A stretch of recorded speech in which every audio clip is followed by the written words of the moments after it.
Hello, everybody. Joe Tretola here. Today is Thursday. It is May the 6th. Yesterday's Cinco de Mayo. The day before, May the 4th, or May the 4th be with you for your Star Wars fans. But today is a continuation from Monday's training.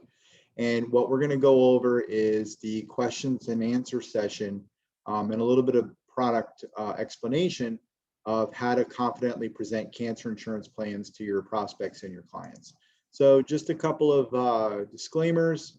They're all the same on all the videos. So if you want to read them, just pause and go right ahead. We're going to dive right in. The question that comes up a lot is what carriers have the best cancer insurance? And the best way that I can answer that is that there is no one best. It is always what is going to be in the client's best interest. We are all different and our needs and our budgets vary. Now, what I can tell you is the more popular choices have been Mutual of Omaha, typically because they have the lowest rates out there. It's one of the easiest application processes that I've seen. And the underwriting process is uber easy. Like basically, like you put the app in, 3 questions, it's approved by the end of the business day, you're paid the very next day. Aetna has been getting a lot of popularity lately. They have a reoccurrence rider. If you ever use Quote and Enroll, it's a very easy application, and then they do have a quick underwriting turnaround. They're a bit more expensive, but it comes with the name recognition. Manhattan Life is a fixed benefit per trigger. It's more of a menu plan. It's an easy application. It's a longer underwriting process. And then, of course, Cigna, easy application, reasonable rates, average underwriting process. There's a bunch of other ones out there. You see it on the hospital indemnity plan like GTL and Heartland. Those two, especially Heartland, they tend to be much more expensive, especially as a standalone. So I wouldn't necessarily sell the cancer from those 2 carriers unless you're doing a combo plan. But for standalone cancer, when it comes to insurance, at least what our experience has been, price is a huge driving factor. A $25,000 benefit could be $23 with one insurance company and $53 with another. At the end of the day, it's the same $25,000 benefit. What may vary from one insurance company to the other is really what they determine how the claim is being paid.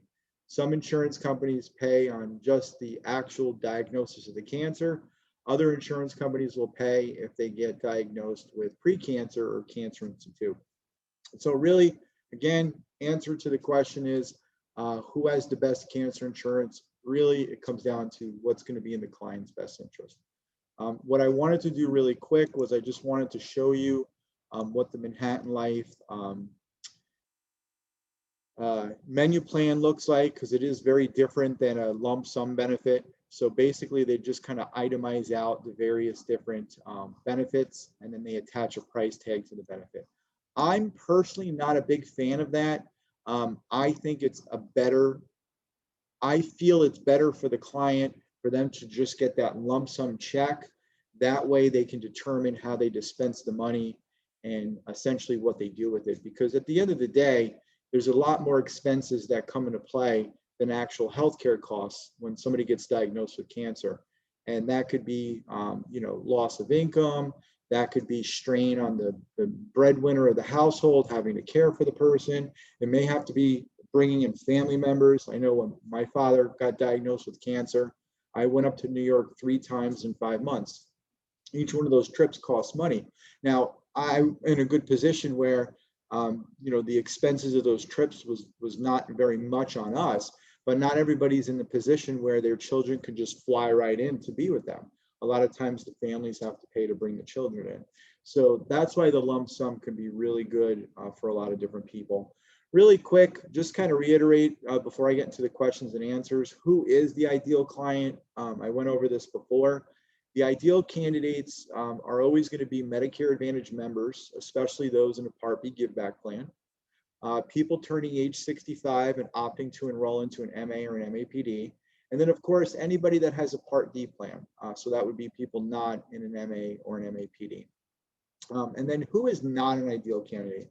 Very, very important to know this. I know a lot of agents out there work in the D-SNP market, especially if you're in the final expense business. Not a good idea to sell somebody that has Medicaid or QMB a cancer insurance plan. Reason being is if a claim is paid, that claim, that amount of money could put them in jeopardy of losing their Medicaid status. So absolutely not a good idea. I got lucky. I got 5 questions sent to me from our last session. So what I'm going to do is I'm going to go through them. The first one is from Mary. Not sure who she is. I never met her before, but thank you, Mary, for sending this in. I tried to offer cancer insurance before, and I kept getting turned down.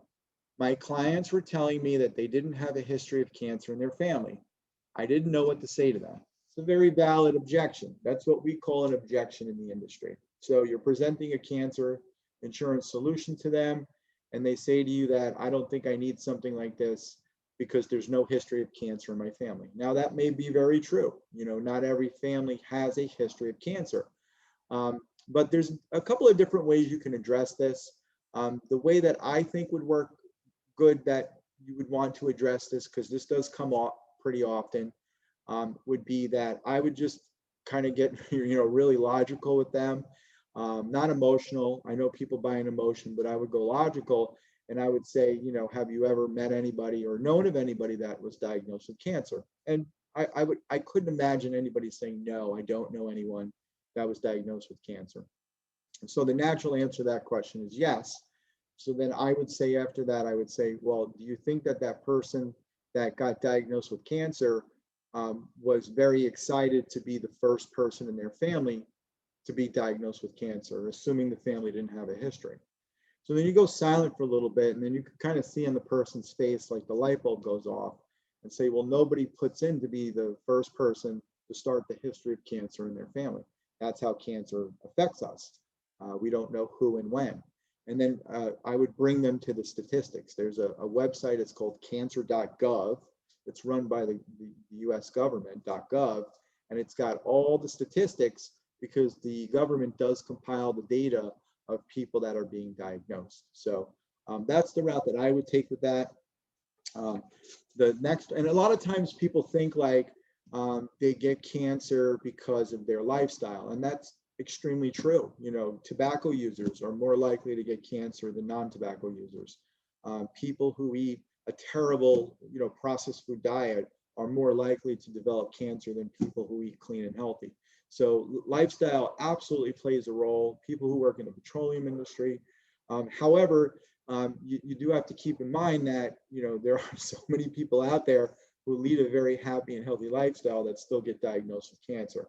And I'll always say this, and it breaks my heart, and that would be our children. You can't point the finger at a child that got diagnosed with cancer that it was a direct result of their lifestyle. The next question is from Jake. Why would somebody who buys a Medicare supplement need cancer insurance? Doesn't their gap pay for treatment after Medicare pays? And the answer is yes. For most Medicare supplement plans, the ones that most agents sell, the FG or the N, it does cover the 20% that Medicare doesn't cover for cancer treatment, as long as the cancer treatment is considered, of course, medically necessary and approved. It can't be for some odd, strange, and I don't want to say the word strange, some odd, we'll call it holistic healing approach. It has to be adapted by the Unified Board of Medicine. Is that even a thing, the Unified Board of Medicine? But so the answer to the question is yes. People that have a Medigap policy would need cancer insurance for several reasons. The main reason, number one, would be in the event that they get diagnosed with cancer and the treatment is a prescription medication. Those prescription medications are not cheap. And when you go to fill $1,000 a pill medicine in February, you're like the kamikaze airplane coming in for a direct hit. You are nosediving into the donut hole, and it's like boom, like $3,000 out the door, like day one at the pharmacy on your Visa card, just like that. And that could put a strain on a lot of people. Number two, there are a tremendous amount of expenses that come with somebody that has cancer. I'll give you a simple one. You know, it's, and I'm not laughing at it. I'm laughing because I feel like it should be common sense. But, you know, if you're going in for a cancer chemotherapy, you're not driving yourself to that treatment, and you're certainly not driving yourself home from that treatment. Sometimes people are just so sick after that they're just nausea and just not wanting to talk to somebody. So now you have to employ somebody to take you and pick you up. That's an expense. You may be in a situation where, you know, you're working with somebody on Medicare that's working part-time. Now they cannot no longer go to their job or go to their work. They lose that income. That's a huge, you know, devastation to somebody. So the expenses are just not in the health insurance arena treating the cancer. It's everything that comes up as well. I mentioned earlier about bringing in family to help out or friends. That comes with an expense. Miranda, where can I buy leads for cancer insurance? That's a good question. The short answer is what we have done in the past between when AEP ended and OEP had started for those 3 weeks. What we did was we had purchased data of people that were over the age of 65, and it was what is considered TCPA compliant and DNC compliant data. And what we did was we called them and we asked a very simple question. I have the script, and if you subscribe to the YouTube channel, I'll give it to you. But the script was very simple, and it said, you know, our information suggests that you may be on Medicare, and hopefully you did a good job picking out your Medicare plan. We're just calling to find out to see if you also picked up your cancer plan as well. And it was absolutely successful. We did in that period of time, we had 4 agents on the campaign. We did almost 100,000 in cancer insurance premium in that, you know, 3-week period. And we probably retained about 70%. There was about a 30% drop off. So the actual net result was about 70,000. Not too bad, you know, not too bad when you're getting paid over 100% on the plan itself. So it's not too bad. So that would be the route that I would take if I were you. I would purchase DNC TCPA compliant data of persons that are more likely on Medicare, and I would just call with our very simple script. Jim, you mentioned in Monday's training that there are 3 key sentences that are said when discussing a PDP that motivates people to think to buy cancer insurance. Can you tell me what they are? So what I did was, because Jim asked a question that told me he was listening, I sent Jim the script. If you guys subscribe to our YouTube channel, I'll get a notification on the email. And if I see that you subscribed as a result of this video, I will send out those 3 key sentences. And then finally, Joe, which is my name, a very common name. Joe, what do you say to someone who had cancer before? Can they get the insurance? The answer is yes and no. It depends on how long ago they had cancer. If they were diagnosed within the last 5 years, the answer is no. There's a 5-year look back for most carriers. Some carriers are 7 years, other carriers are 10. So you have to be mindful of that. So when we go through our QA, when we go through our qualification with the prospect for cancer, one of the questions we ask is if you've been diagnosed with cancer in the last 10 years.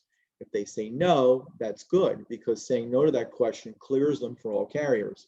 If they say yes, the next question we ask is, you know, when were you diagnosed and treated for cancer? And then the way that the questions read, it's when the last treatment was applied. So if they were diagnosed 5 years ago, but they were treated with a chemical, radiation, you know, pill, chemotherapy, if they were treated for a year, the actual answer to their question would be 4 years, not 5. So they would have to wait another year. So very important. And then the answer, like I said, of course, is yes, they can get the insurance. And believe it or not, those are your best buyers, is people that have had it before. And finally, what's coming up this week, I kind of used this slide from the other video. So there's really nothing coming up this week other than the agent spotlight, because today is Thursday. But we really, really, really want to drive our YouTube channel up. Please comment below with your questions. I'll address every single one of them. Hit the like button below on the YouTube channel, please, please, please. And then tune in every Monday and Thursday at approximately 10 a.m. for our product training. And then as we did in these last two trainings, I will go over all of the questions, best practices, tips and strategies, things that like in nature. Thank you for tuning in, and we will see you again.